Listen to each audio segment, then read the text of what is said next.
My life has taken twists and turns that I never imagined. I'm not going to lie, there have been twists and turns in my story that I never imagined. Life has been cruelly messing with me and then showering me with blessings again. As I look back on the journey of my true but crazy love, I smile and warmth fills my heart because I know I did everything right. I did everything I was supposed to do, and I don't regret a single thing. I followed the flow of life. I followed the current of the river, and it led me to my ocean, to my Leo. It was October 1971. I was only 20. We had just passed our university exams and were exhausted, buried in books. We were celebrating. My university peers and I went to a cafe where a live band was playing retro beats.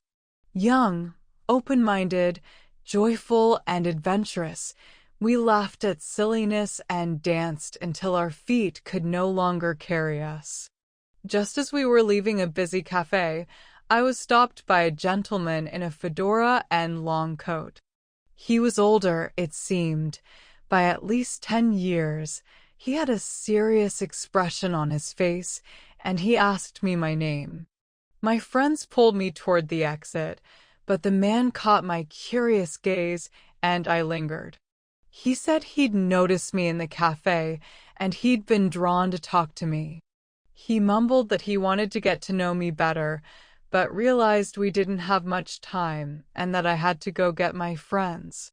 He simply said, "What is your full name? I'll write you a letter and send it to the main post office. Look for it." My impatient friends pulled me by the arm and shouted my name to him.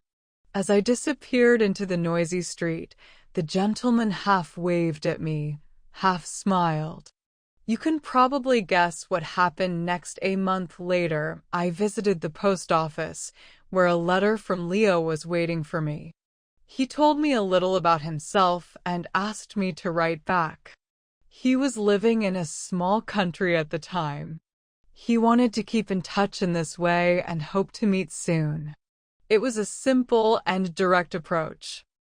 I felt comfortable and at ease. We continued to write to each other for the next 8 months. The 8 months of distance made us much closer, and when my exams were over, I jumped on a train and went to visit where my pen pal was waiting for me. A blissful time. I still feel the joy of our meetings in the European stash. He was 12 years older than me, and at times I felt like a schoolgirl being treated like a lady. He was gallant and refined, attentive and wise, passionate about everything exclusive and rare. I felt that I was just that for him. Believe it or not, that's how we dated for 4 years. Can you believe it? I used to visit him a lot. The years flew by. I was still very young, but in my head I had already formed the question, where is all this leading me? Do we have a future together? He'd been married once before and had a son with his first wife.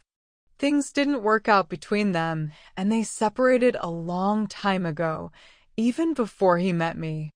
Would our love grow into a marriage and a family? I loved Leo with every fiber of my being and every breath I took, but that question kept bugging me, shattering my confidence piece by piece. On one of those trips, we even had a fight. I was stupid to let him see me walking around with another man. I had no intentions other than to make his blood boil and open his eyes to what he could lose. We had a fight, and I jumped on the train to go home. I was angry with myself, but even more angry with him. This was going nowhere, I thought, and I didn't want to have any more fun. I needed to get away and think. I needed to clear my head. At that time, my friend asked me to go with her to another city for an important excursion. Without thinking, I agreed and packed a bag. We hurried to the train station to catch the train. Let it be so, I thought. Let it be what it should be. The same day I left, Leo came to my town to talk to me. He wanted to apologize and bring me back.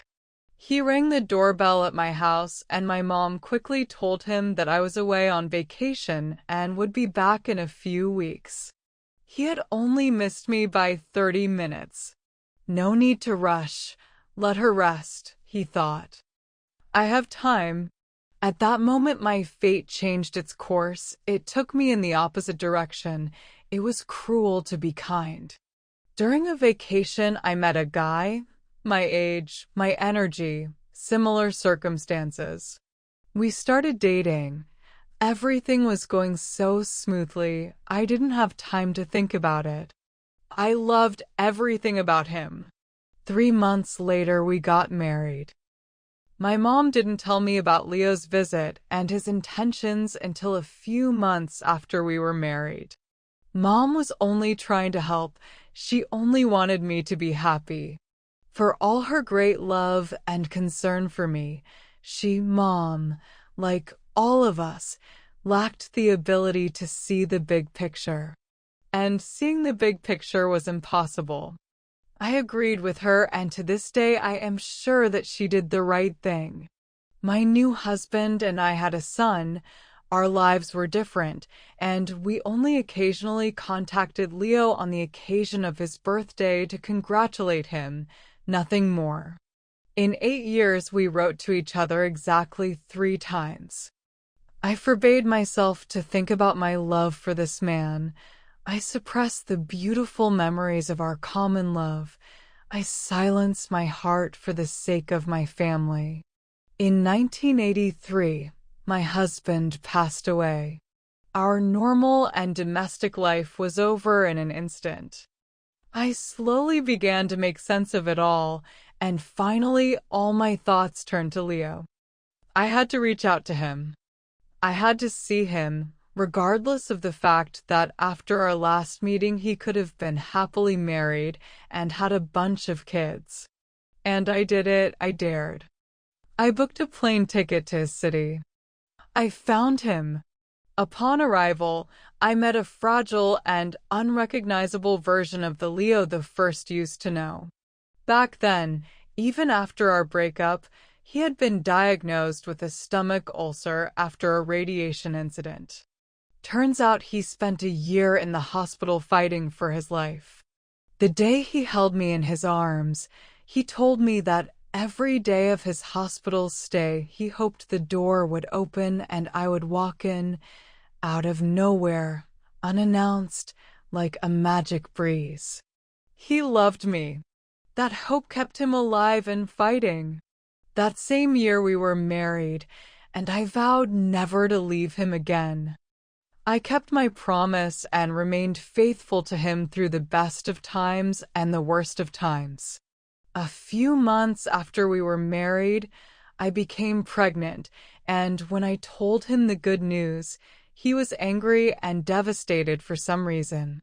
The doctors had diagnosed him not only with a stomach ulcer years ago, but also with infertility as a result of treatment for that disease.